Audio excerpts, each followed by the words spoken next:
titled my speech, Rally the Troops. Keep it short, punchy and upbeat, I thought. Leave everyone feeling good. And then I realised I'd be doing it outside the Shell building. And I was here 6 fucking years ago, almost to the day. The building behind me was covered in graffiti.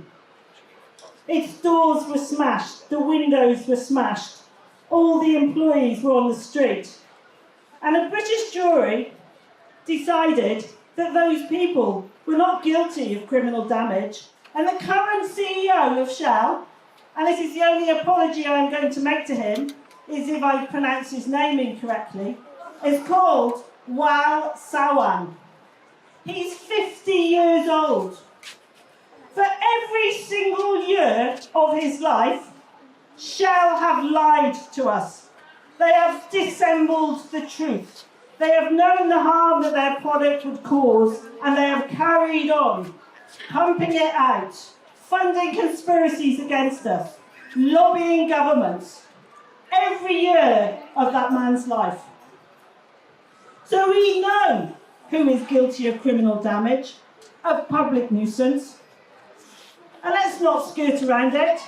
Guilty of planning the deaths of billions, Shell, and our complicit politicians who continue to protect them.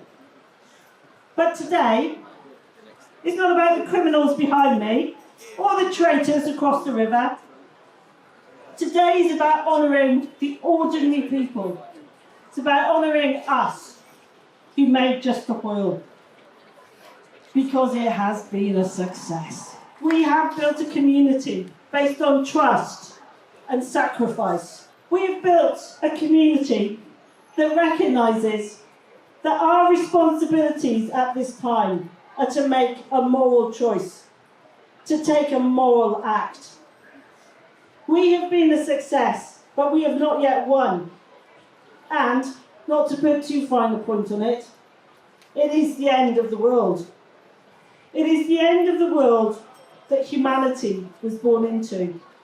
The world in which humanity developed farming, writing, theatre, the arts. The world in which everything we have ever built, designed or grown. That world has ended.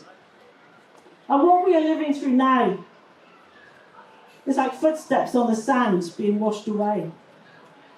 No one knows what's coming next or how we should organise to live through it. Authoritarianism is on the move. Reform on the horizon. The Tories flirting with climate denial. The Labour Party testing the water to row back on net zero.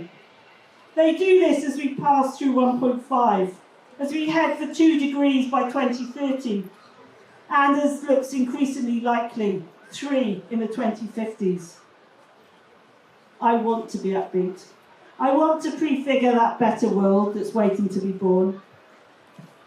I want to offer you hope. What I'm going to offer you is the opportunity to live by the values that Just Stop Oil has demonstrated. Trust, sacrifice and service. Demonstrated by all those who've taken action.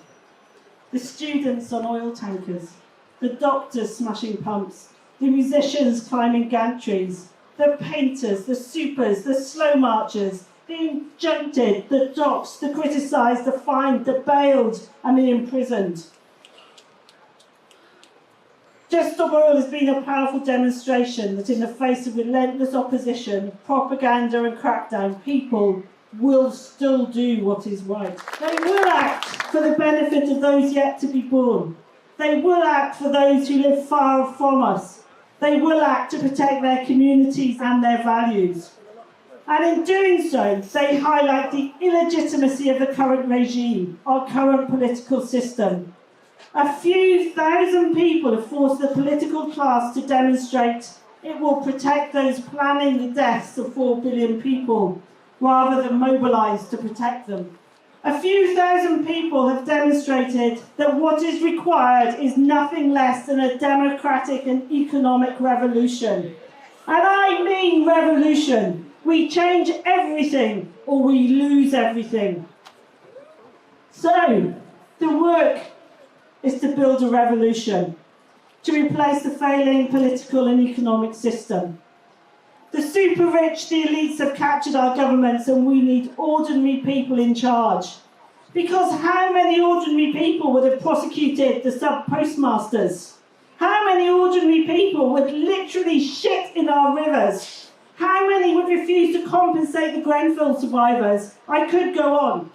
How many ordinary people would turn children into profit and loss columns? We need a new street movement in the living spirit of our communities. We need a working, strong democracy with citizens' assemblies. And we will build a non-violent civil resistance on a scale that Just Will never dreamt of. And to finish, I'd like to quote Bayard Rustin. He said, "We need in every community a group of angelic troublemakers." I believe we are those troublemakers.